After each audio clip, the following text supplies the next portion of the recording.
Welcome to the archives of Lone Star Internet Radio, Montgomery County's community radio station. Coming up is the recording of the Texas State Representative District 16 Candidate Forum.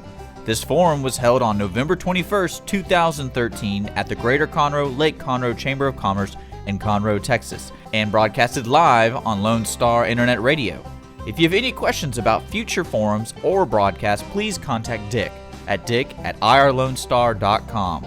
Lone Star Internet Radio, serving Montgomery County from the heart of Conroe. Forum today for the Texas Representative District 16 election. The Chamber offers this forum as a service to our members and voters to give them a chance to learn more about the candidates vying for this important position. Today's forum features 5 of the Republican candidates. Michael Hales, a potential Democratic candidate, declined our invitation to participate. We appreciate the candidates who have offered their service to the public, willing to subject themselves to the heavy demands of running for and serving in a political office. As I read the names of the candidates who have agreed to participate in today's forum, I ask them to stand and be recognized, and please hold your applause to the end. Mr. Dwayne Ham, Mr. Gary Louie, Mr. Will Metcalf, Mr. Jason Millsaps, and Dr. Ted Seago. Help me welcome them. Thank you, guys. We'd also like to offer appreciation to the Courier and the editor, Mr. Andy Dubois, who has agreed to present the questions for this debate. Please help me recognizing those with the Chamber and Mr. Andy. We'd also like to recognize Mr. Dick Schisler with Lone Star Internet Radio, who is broadcasting this live for us, and he will have an archived recording of this forum on his website that can be found at www.irlonestar.com. Thanks, Dick, for all you do for the Chamber and your support today. And last but not least, I would like to recognize the Legislative Committee and our staff. So anyone that helped us put this together, that served on our Legislative Committee, and our staff, if you would please stand.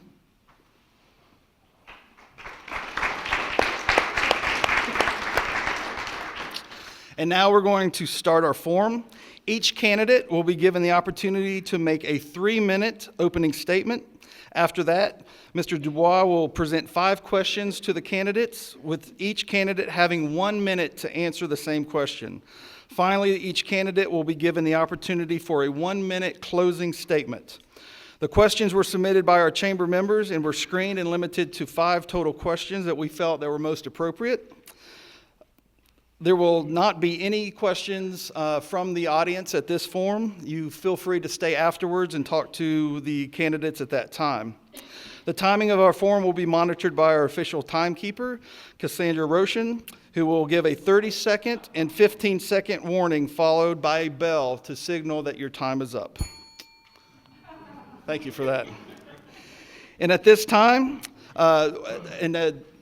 the candidates, you do have the order in front of you, just so as you get ready to prepare.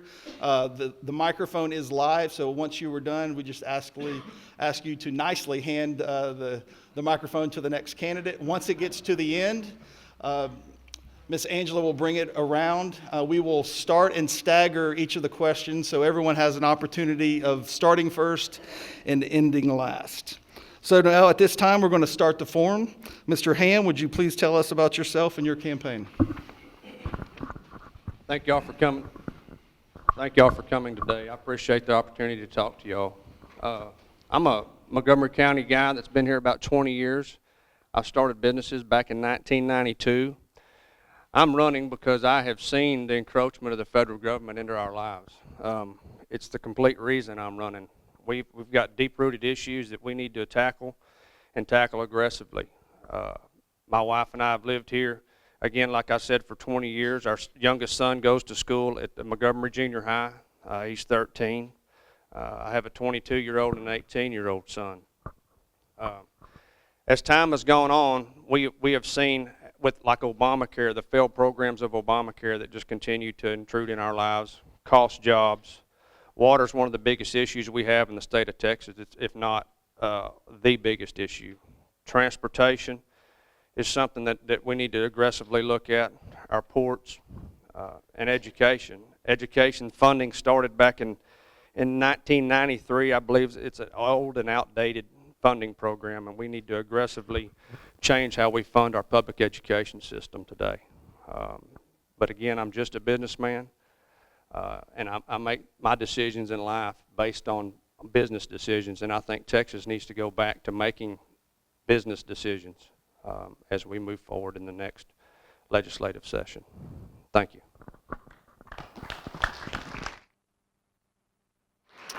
Mr. Gary Louie. I'm Gary Louie, and I'm a candidate for State Representative District 16. I've set aside enough time to introduce and thank my wife, Kathy, who's in the back of the room, and express my appreciation for her support of this endeavor. It takes a lot of time, a lot of energy, and I appreciate it, and I love you. Thank you. I'm a native Texan, born and raised in San Antonio. I've been a business owner and resident of Montgomery County since opening an automotive repair business in a brand new community called The Woodlands, Texas in 1979.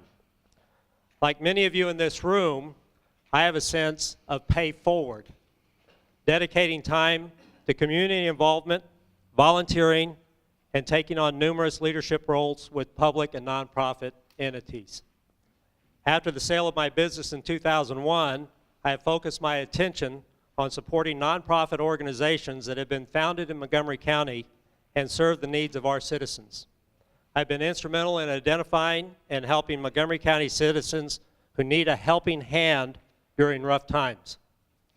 My leadership efforts have provided transportation and nutritious meals for senior adults, self-improvement opportunities for junior high and high school students, after-school care for families working multiple jobs, and high-quality, accessible health care for working families.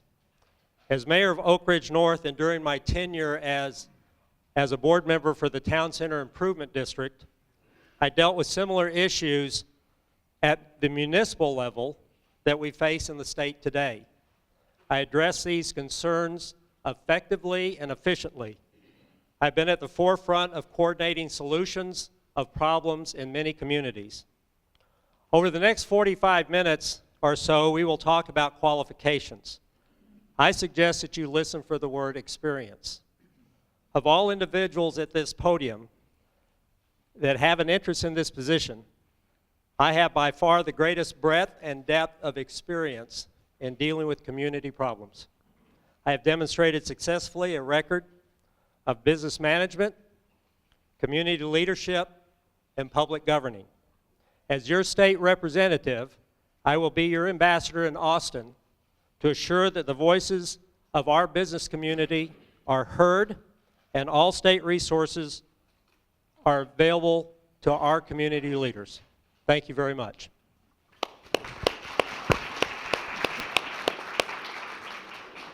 Mr. Metcalf. Good morning. Thank you all for being here. My name is Will Metcalf, and I'm running to be your next state representative for House District 16.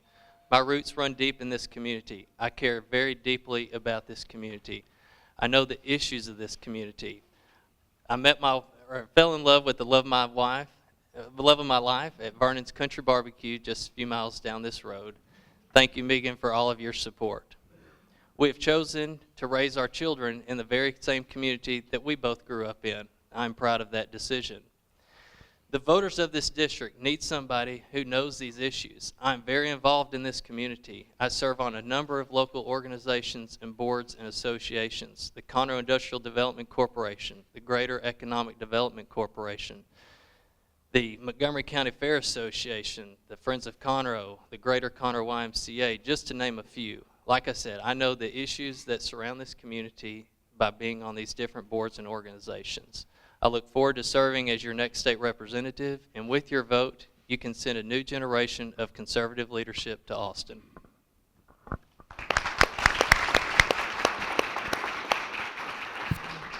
Mr. Millsaps. Thank you. Good afternoon. Thank you all for joining us today. My name is Jason Millsaps, and I'm running to represent your voices in Austin as your next Texas State Representative.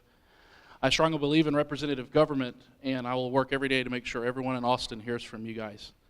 We're very fortunate to live in the greatest state in the nation. I am honored to live in this state. I cherish this state, and I feel that we lead by example for the rest of the 49 states in our country. And I want to continue that legacy that we've set forth. More and more Americans are moving to our state due to our economy, and we've enjoyed having a flourishing economy for many years now. I want to continue to see that happen. Although one of our greatest challenges lies ahead, I feel that our state and local debt is diminishing our generation and our future. I want to stand here today, here and now, and propose that I will not support any new taxes or any legislation that will burden the local governments to create new debt by raising capital from you guys as the taxpayers in order to comply with any legislation out of Austin. I'm a strong supporter of House Bill 2, the Second Amendment and property owners' rights, and I will stand up for Texas, demanding that the federal government recognize the 10th Amendment and that I will defend us against the encroaching federal government and everything that they've done to us, as some of the candidates have suggested with Obamacare and everything else that the federal government decides they want to impose on us. The American dream is a very powerful thing. I feel that we're very fortunate to have a dream, although recently politicians have been killing it. And I think more and more Americans don't recognize the dream and what it lies for our past generations. The American dream is laid out in every facet of our Constitution, along with the Bill of Rights. It says that we can live in peace and prosperity, free from persecution and free from fear of our own government. And I want to restore that American dream by making the government get out of the way of the free market system and allow us to use the Constitution in any decisions that we make as a legislator going forward. Ladies and gentlemen, I will stand up to the Democrats who choose to diminish the Constitution and the values that it holds within. I'll also stand up to those that in my own party who think the Constitution gets in the way of their ability to govern. I will not forgo my conservative principles just to appease the crowd, and I will stand up every day to make sure that you guys, the voters, hear from every one of us and that Austin hears from you guys. My name is Jason Millsaps, and I'm running as your next Texas State Representative. I wish everyone here a good time, and I ask for your support today. Thank you. And Dr. Segal. Hi, I'm Ted Segal. I'm the shortest candidate and the least handsome, so I'm going to stand. It is a joy to stand before you. I represent 39 years as a pastor, as many of you know. With that, I've worked with thousands of families through the years, as well as dealt with millions of dollars in budgets. We find that being a pastor, you're uniquely qualified because you have to build consensus, you have to work with people, you have to deal with budgets. Certainly you have to deal with difficult people, and I'm sure none of you are like that in your church. But we also know that as an educator, I've had the joy of being able to be in education for 25 years, to be an educator on the college level, on the high school level, even the elementary level. I currently serve as a professor and as a classroom teacher and headmaster in a program. My wife and I have been married for 35 years. That says something. Thank you, Johnny. She's in the back here. It's been a joy to be able to raise 8 kids on Lake Conroe. We also have helped guide the lives of 3 additional teenagers. So we've been a little busy raising kids in the last 20 years, but we've enjoyed our 15 years in this county. We're a native Texan as well. These are incredible men here at this table. We all represent great opportunities for you to choose the best replacement for my friend, and yours too, Brandon Creighton. I was there the day Brandon moved into his office. Helped him undo his boxes and prayed over him, got out on our knees, and we asked for God's favor upon that man. And I think you would agree that God has shown favor to Brandon and the way he has led our county. We have an incredible opportunity here in Montgomery County. We know that we are one of the fastest growing counties in the state, even in the country. We know that we have some key issues that we have to address. I've been in Austin for the last 3 sessions trying to represent your values because they're my values. I've been there trying to pass pro-life bills. My son is John Segal, the legislative director for Texas Right to Life.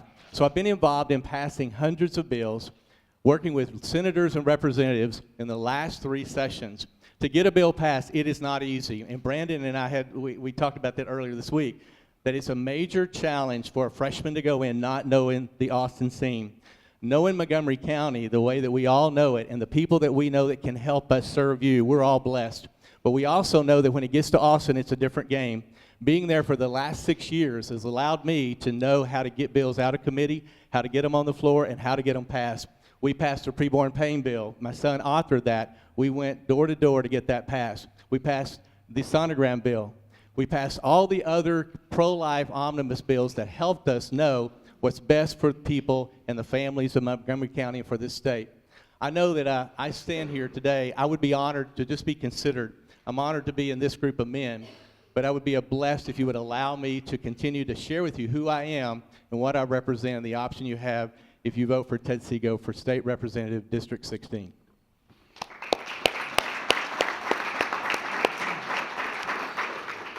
All right, at this time, I'm going to bring Andy up, and he's going to start with the first set of questions. For those that did not use your 3 minutes, does not mean you can use longer than your minute you're allowed for these questions. So at this time, Andy. With tremendous population and economic growth, Texas faces a serious funding crisis and mounting debt on transportation projects. Do you support the 2014 constitutional amendment that would move half the oil and gas tax revenue going into the rainy day fund to road and bridge projects? What more can the state do to ensure our water and transportation infrastructure needs are met without emptying the rainy day fund or taxpayers' pockets? Mr. Dwayne Ham. It's a good question. Yeah, November 2014, you're going to be asked to vote for or against the constitutional amendment to take half the money from the oil and gas. I would never support it raising taxes. It's something we seriously need to look at. And yeah, I would probably, it's a pay-as-you-go scenario, and we need to pay for our transportation needs as we go without raising taxes, so I would more than likely be for it as we dig into the details of it. Transportation is one of the biggest needs we have with a lot of ports that we have in the state of Texas. $382 million right now is already allotted for our ports, and so I will probably vote for it.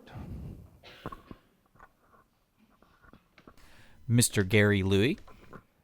Thank you. On the transportation issue, the concern I have is that much of the concrete and asphalt that's been put down in the past few years is bonded dollars. The state has borrowed money to accomplish that, and I would first of all support not doing that further. I also would take the approach that the state needs to partner with the local communities and let the local communities make those decisions as to the road improvements that need to be done to help the mobility within their community. To answer your question, Andy, if I remember it correctly, is yes, I would take a portion. It may not be half, but I would examine closely using those dollars to help support debt service as well as new construction. Mr. Will Metcalf. Thank you, Andy, for that question. One thing that we need to remember, we need to make sure that we keep at least 5% in the rainy day fund at all times to have for us for natural disasters and other causes that we may need that cash for. It's called rainy day fund for a reason. So I'm a strong believer in keeping 5% held back at all times. A way to help solve our transportation problem is to reassign the 6.5% sales tax that we pay every time we go and buy a new vehicle. I'm a firm believer in putting the 6.5% sales tax that goes into our transportation coffers instead of going into our general fund. That will help our $4 billion shortfall that we get every year that causes us to have on our transportation system. If we reassign the 6.5% sales tax, that will give us $3.5 billion every year into our transportation budget. Hey, my name is Jason Millsaps. I wouldn't remove one dime out of the rainy day fund. We are going to be hit with something from the federal government shortly down the road that we're going to need that rainy day fund just to prop up our budget in the state of Texas. Over 60% of our state budget comes from federal dollars, and if that disappears, we're going to need the rainy day fund just to meet our demands the state uses. The way I would deal with transportation is we have a little over $6.5 billion in new sales tax revenues per biennium right now because of our growth in population. I would immediately direct that new revenue towards transportation, and I would make effective cuts and budget correctly to keep us from increasing the budgets that we already have in place. So the current sales taxes that we see now will meet the demands that we have in place, and we'll use the new sales tax growth to fund our transportation needs. Thank you. Dr. Ted Seago. If you listen to Barry Smitherman, who is our railroad commissioner, you'll hear him say that we are the fastest growing county as far as in tax revenues in the state. We're going to be so blessed. My name is Ted Seago, by the way. We're going to be able to be blessed with so much money here at the end of the next biennium that we're going to have to really take a hard look at what our budgets are. I'm a zero-based budget, or at least a third of the state budget needs to start zero-based from the very beginning. And every 2 years, we can look at a third of the budget and start from there, and we'll find out where monies are being spent and how they're being spent. The thing we have to do, though, is to know where those tax dollars are being spent for transportation. Transportation certainly is going to keep Montgomery County moving and growing, but we also know Montgomery County is going to be one of the most money-generating counties in our state. We can then look at, once we know how much money we're going to have at the end of this coming year, to see how to allocate those funds for the most needed areas, whether it be transportation, water, or education as well. A lot of questions yet to be answered. I'm not sure if we can have an answer for your question right now.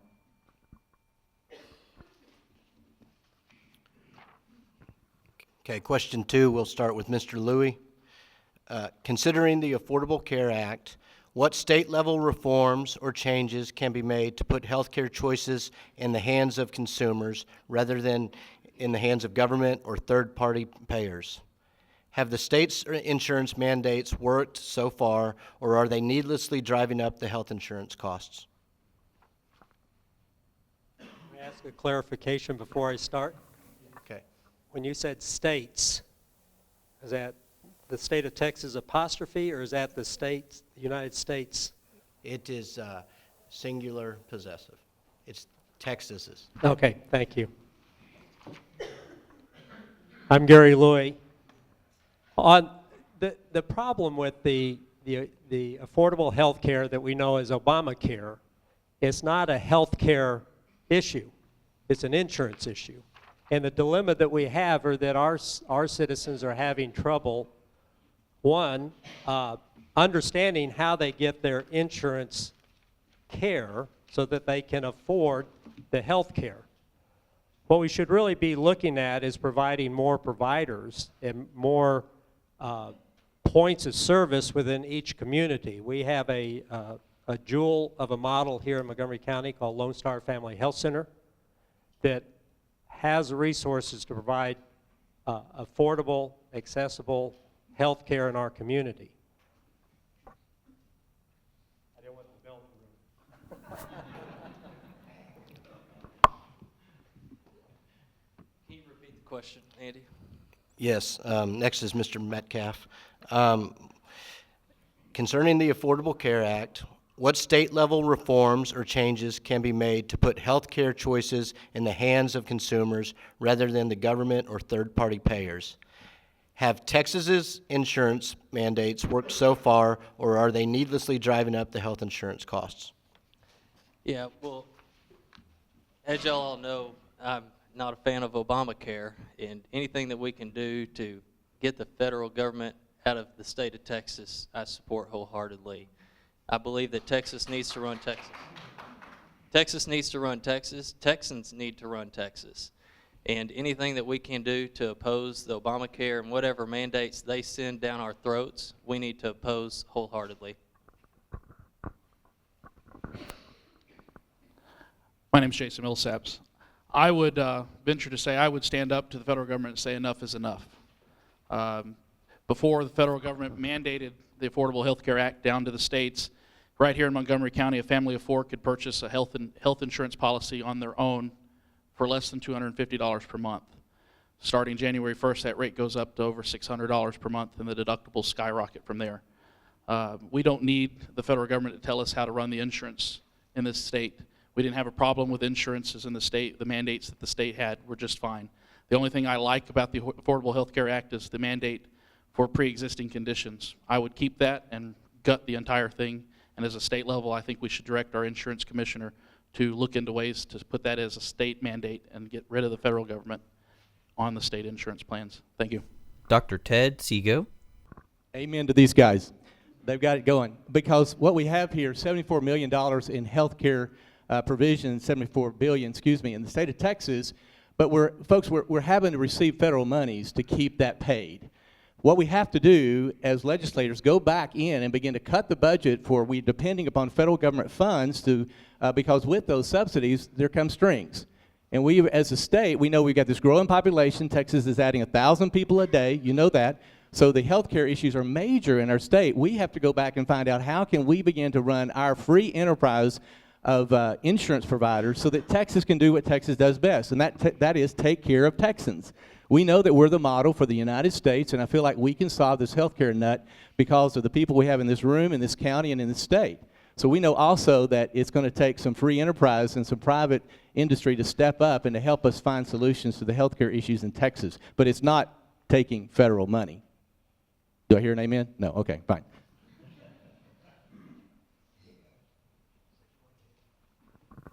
My name's Dwayne Ham. I'm Dwayne Ham.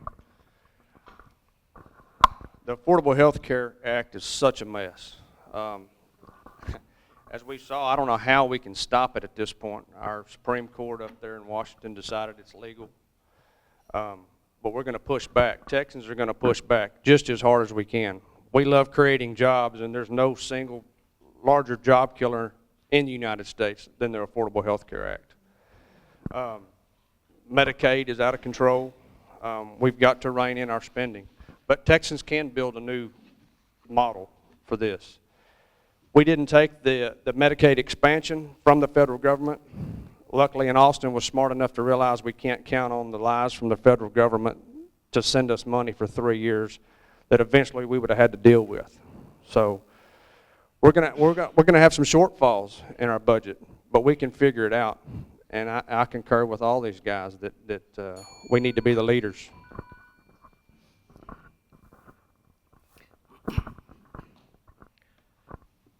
All right, next question. We'll start with Mr. Metcalf. Does Texas adequately fund public education? How would you change or enhance funding in order to provide sufficient financing for public and/or private school education? It's a good question. I'm a strong supporter in our education system.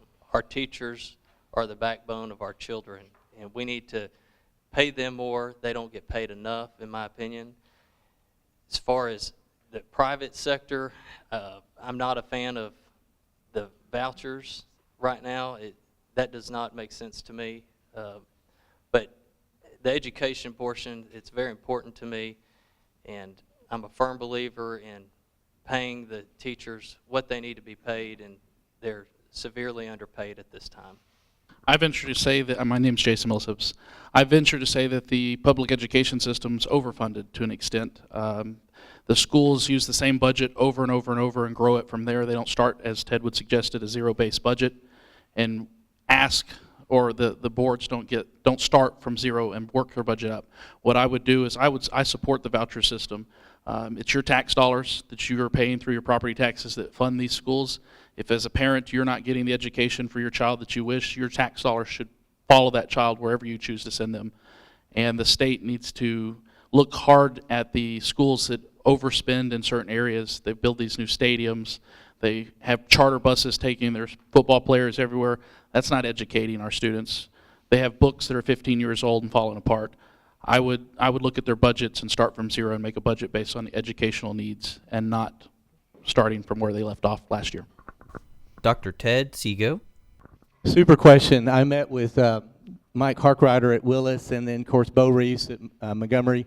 I also sat down with Don Stockton to talk to him about this issue, and I have in my hand a document which is 30 superintendents of schools in Texas have come together to put forth a new vision for education in Texas. Folks, it's a new day for education, and what we're doing, the delivery system we have is not working. And I think some of you know that my doctorate is in curriculum instructional design, so I love education. I could talk about this a long time, but we know that we have issues, but these men that are in the trenches every day, they know what we need to do to solve the education issues we have in Texas. We also know we need golden handcuffs to keep some of our educators that we want to, our instructors that love doing what they're doing, taking away regulations which we're putting forth to them in the legislative session. We've all seen that. We've got to remove some of those so that the local districts have more authority, more control over their education process, and I will support that, bringing education home to Montgomery County legislators and instructors.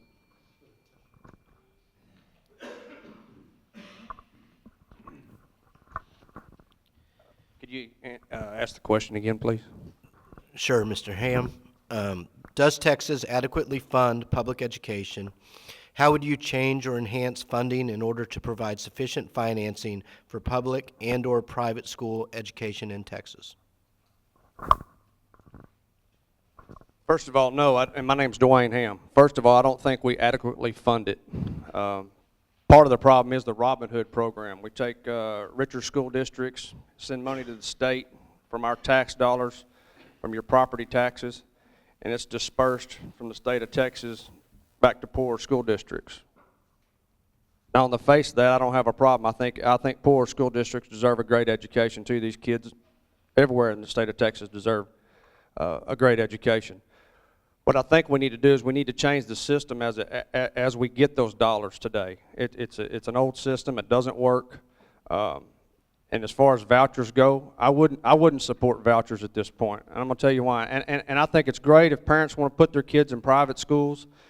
But if they want to put their kids in private schools, the federal dollars are going to follow that. And the very thing they're wanting to get away from is the oversight from the federal government in the state of Texas. So it wouldn't be a win for them. But I'm Gary Louie. Yes, I believe that school districts are adequately funded through the state at this point. The problem that we have, we tend to look through rose-colored lenses in Montgomery County because we have at least five highly functioning school districts. And so what we see as products coming out are impressive. We need to take a look at some of those school districts that don't perform and what needs to be done related to that. One of the funding mechanisms could be community partnerships, preparing kids for jobs as they graduate and having companies that would take those jobs and help fund the programs to get those kids through.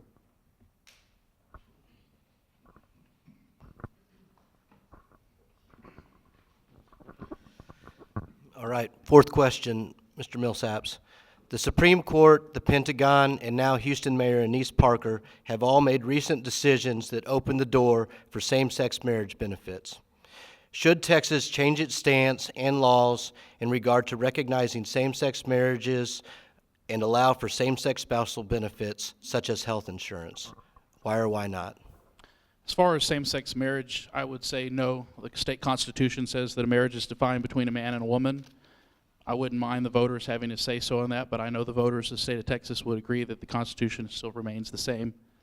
As far as spousal benefits, the mandate for a spouse to have health benefits under state entities, local, federal government entities, is that they are a spouse as defined by marriage. So I say that since under the Constitution they can't be legally married, they can't legally be given free benefits under their federal government, state government, local government job that their living partner has in the home. I wouldn't fund that at all, and I wouldn't support it one bit. Dr. Ted Seago. No. Well, here's the issue. I was with a breakfast this morning, and Texans, we're Texas. We have a lifestyle, we have values, we have principles. And people moving to Texas, and we're going to have, 15,000 jobs moving here real quickly. And those ideologies are going to follow them, and they're going to start telling Texans how we should start living and what we should start believing. And we need to stand for who we are as Texans. In the state of Texas, it's illegal to be married to a same-sex partner, right? So the issue is over when you start thinking about that. Now, I do have an encouragement, and I am kind and generous, but if you want to move to a state that recognizes your same-sex marriage, then move. But in Texas, we don't recognize that, and we're not going to provide benefits for those partnerships. no. I'm Dwayne Ham. I don't know what else I can say to that. I agree with everybody.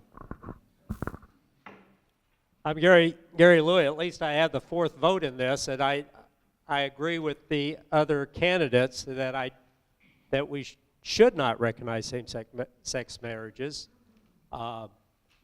and that we should not pass those benefits on because they may be married partners out of another state. And like Dr. Seago, if they want that union to be recognized, they should move to a state that recognizes that union.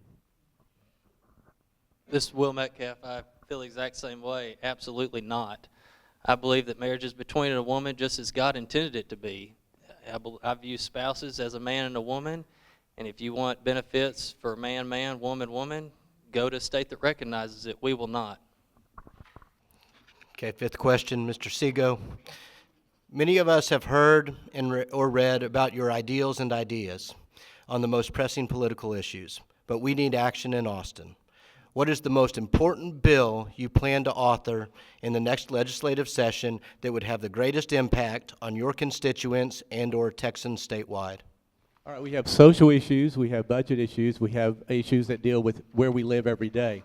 Obviously, here in Montgomery County, we got to solve the water question. And with Jace Houston and the wonderful guys there, I know we've all have pros and cons about ideas, and I have had an earful as a candidate. So water issue has to be solved in the next issue. Now, we did set aside money from that, and that's just a drop in the bucket, literally, for what we need to do till 2060, when we're really going to have some water shortages, especially with people moving here. Transportation, I've got to keep that moving forward, so I will be very open to hear what we can be doing as Montgomery County. The good thing about a representative, we get to represent you. You have ideas. Everyone in this room, our commissioners, they have our ears. We will go and represent you. You will help us define what we need to be doing as a county. It's not what Ted thinks. It's about what Montgomery County thinks. And as we start thinking about education reform, I'd love to talk to you about that. We have some ideas there. Adoption is my last heart. I will set forward some adoption streamlining processes to allow all those babies that are being saved in Texas to be adopted by families like you. Mr. Dwayne Ham. Locally, I guess my first agenda would be water. It's how we live, and we can save a ton of money with just fixing pipes that are coming from our water towers to the faucets. Most people don't even realize how much we lose. Over half of the water that we lose from the water tower to the faucet is lost by leaky pipes. The first bill I would probably push when I get to Austin will be entitlement reform. We have got to get people working instead of just on a cruise of I'm going to take. We need to help people up, but we need to move them into jobs. That's the second largest line item we have in the state of Texas is the entitlement programs. So if we can help the younger people get jobs, our entitlement programs will shrink. So we've got to put some stop gaps in there. It can't be an open-ended deal. This is Gary Louie. I do believe that the water issue would be the first issue that I would need to address in Austin. I think part of that is the inconsistency in the management of underground water and aquifer water versus surface water, lakes and reservoirs, and how that's addressed so there's some consistency there. I think built into that is the education of the general public on the best practices in conservation. It may literally be that drop in the bucket, but it would be an important drop that people recognize their responsibilities. And I think that we have to reach a point where we're confident in the information that we're receiving from engineers related to those sources of water. Will Metcalf. I'm a big fan of truth in taxation, which is why my first bill that I'm going to file is to reassign the 6.5% sales tax whenever we go purchase a new car. That sales tax dollars will go to what you know it's going to. That will fund our transportation projects. As you all know, it costs $4 billion to take care of the existing roads that we have today. By us assigning the 6.5% sales tax, that will give us more than $3.5 billion to help cover those costs. That'll be my first bill to file. Thank you. Hi, this is Jason Millsaps. I like everyone's statement here. Water's a big issue. Education's a big issue, but one that stands out is we have no way to recall our elected officials when they stop working for you, the people. I would file a bill that will allow Texas to have the framework in place that will give you, the voters, the opportunity to recall the elected officials who went to Austin at first to do something good and has turned around and not held up to their promise. Similar to what Colorado has just seen with the recall vote of 2 of their state senators, we have no framework in Texas for that, and I would pass a bill, author a bill, and put it forward that would give us the ability to do that.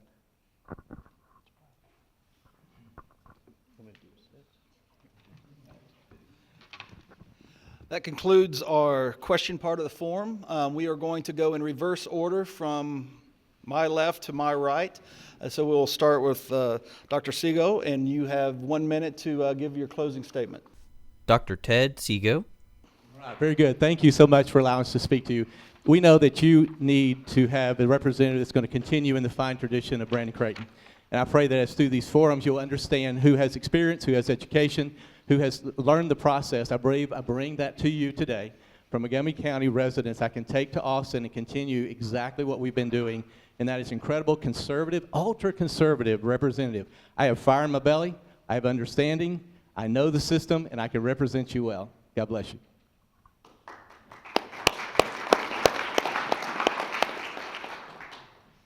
This is Jason Millsaps. I strongly feel that the federal government continues to encroach on our life, our way of life, and as a state, we need to stand up to the federal government and say enough is enough. And the only way that we're going to do that is to have legislators in Austin who will stand together and stand up to the federal government and say enough is enough. We're not going to take it any longer. Texas will lead by this example, hopefully, in the next legislative session, and other states will follow, and we can get the federal government out of our lives, and we'll start to live in the state of Texas under the 10th Amendment as it should be and has been in the past. I don't have any more to say about that. I think the federal government just needs to get out of our way and let Texas be Texas.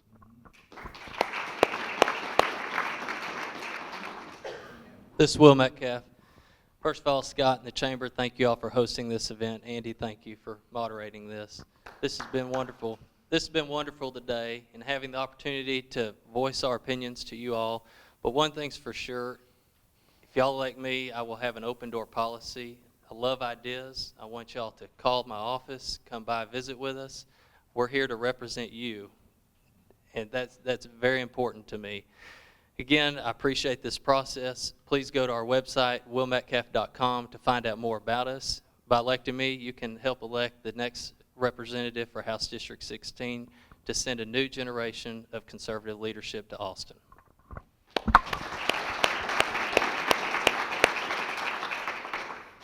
This is Gary Louie. Excuse me. Thank you for taking time from your busy day to attend this forum.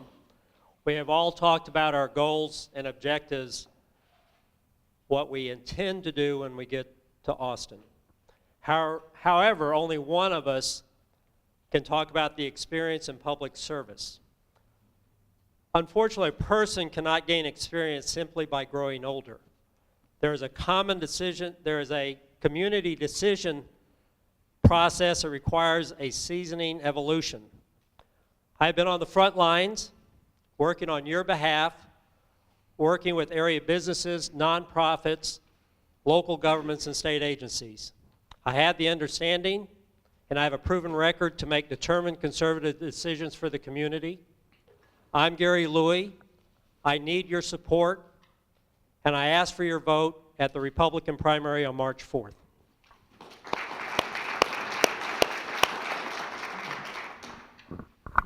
Hello, I'm Dwayne Ham.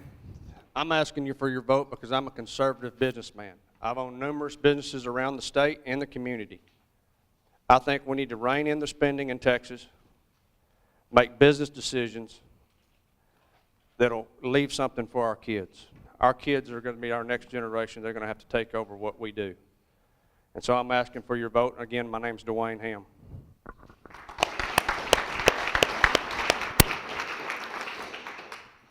Please help.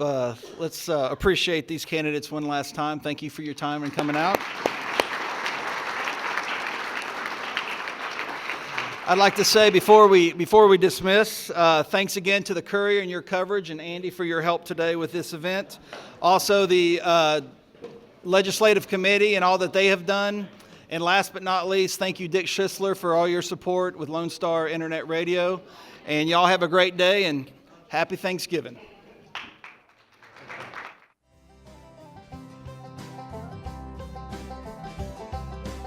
Thank you for listening to the Texas State Representative District 16 Forum on Lone Star Internet Radio.